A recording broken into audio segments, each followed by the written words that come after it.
National geographic की team पहली बार एक ऐसे आइलैंड पर डॉक्यूमेंट्री बनाने जा रही थी जहां पर अगर कोई जाता तो वो लौट कर कभी नहीं आता।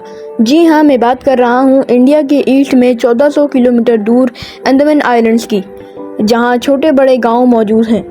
पर अंडमान आइलैंड से 50 किलोमीटर दूर एक ऐसा आइलैंड है जो बिल्कुल अकेला है, जहाँ पर इंसान की ऐसी सिविलाइजेशन जी रही है जिन्होंने अपनी अलग दुनिया बना रखी है। ये आइलैंड नॉर्थ सेंटिनल आइलैंड के नाम से जाना जाता है। ये आइलैंड सिर्फ 50 स्क्वायर किलोमीटर बड़ा है, जो सिर्फ घने पेड़ों से ढका हुआ है, और तभी यहाँ पर सैटेलाइट की मदद से ना तो अंदर जाकर जा सकता है और ना ही यहाँ ड्रोन भेजकर नज़ारा लिया जा सकता है। यही वजह है कि कोई नहीं जानता कि यहाँ इस आइलैंड पर कौन सा कबीला रहता है और कौन लोग रहते हैं।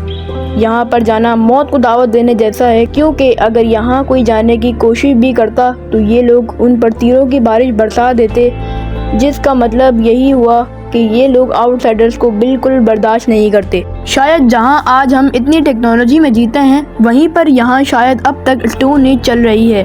पर ऐसा क्यों है? क्यों ये लोग बिल्कुल अकेले रहना चाहते हैं? इस बात को जानने के लिए हम लोगों को इस आइलैंड की हिस्ट्री में जोर देना पड़ेगा।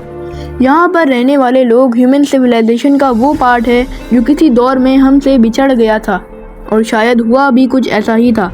26,000 साल पहले हमारे समंदर का लेवल बहुत कम हुआ करता था, जब ये आइलैंड नहीं बल्कि एशियन कॉन्टिनेंट का हिस्सा हुआ करता था। ग्लोबल वार्मिंग की वजह से ओशन का लेवल हाई होता गया और अंडमान और नॉर्थ एंड सेंटिनल आइलैंड से हमारा रिश्ता ख़त्म हो गया। उसके बाद दुनिया तरक्की करती चली गई और उन आइलैंड्स पर टेक्नोलॉजी का कोई नामो निशान ही ना बन सका। हमें तो आइलैंड्स का तब पता चला जब 1789 में एक ब्रिटिश शिप अंडमान आइलैंड्स आ पहुंची, लेकिन उन्होंने नॉर्थ सेंट्रल आइलैंड्स को विज़िट नहीं किया कि ये एक छोटा सा आइलैंड है, और शायद उनकी नज़र में ये आइलैंड कोई मायने ही नहीं रखता था, एटलीस्ट अगले 78 सालों तक। फिर ईयर 1867 में जब इंडिया पर ब्रिटिश राज था, तब उनकी एक शिप इंडियन कोस्ट से अंडमान आइलैंड जा रही थी, पर शायद यहाँ से इनका बैड लक शुरू हो गया था, क्योंकि नॉर्थ सेंटिनल आइलैंड के पास उनकी शिप खराब हो जाती है। इस शिप में टोटल 106 लोग सवार थे और उनको लग रहा था कि ये आइलैंड एकदम वीरान है, और उन लोगों ने रेस्क्यू के इंतज़ार में वहाँ कुछ दिन गुजारने के सोचे, पर ये शायद उनकी सबसे बड़ी गलती थी। तीसरे दिन कबीले के कुछ लोगों ने उन पर हमला कर दिया। इन लोगों ने इन पर तीरों की बारिश बरसा डाली। कई लोग मारे गए और कई लोगों को ब्रिटिश नेवी ने रेस्क्यू कर लिया। ये नॉर्थ सेंटिनल आइलैंड की बाहर की दुनिया से पहली मुलाकात थी जिसमें बहुत वायलेंस था।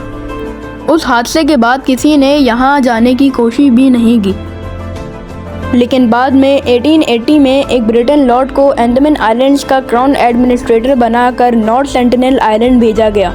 इनका नाम मॉरिस वाइडल पोर्टमैन था और इन्होंने नॉर्थ सेंटिनल आइलैंड जाने का फैसला किया। इनका प्लान था कि वो चुपचाप कबीले के कुछ लोगों को किडनैप करके ले आएंगे और उनको एक अच्छे मैसेज देकर वापस नॉर्थ सेंटिनल आइलैंड छोड़ देंगे।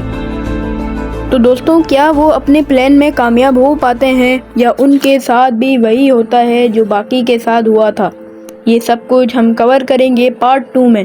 तो दोस्तों, उम्मीद है ये वीडियो देखने के बाद आपकी नॉलेज में भरपूर इजाफा हुआ होगा। मिलते हैं नेक्स्ट वीडियो में, तब तक के लिए अल्लाह हाफिज़।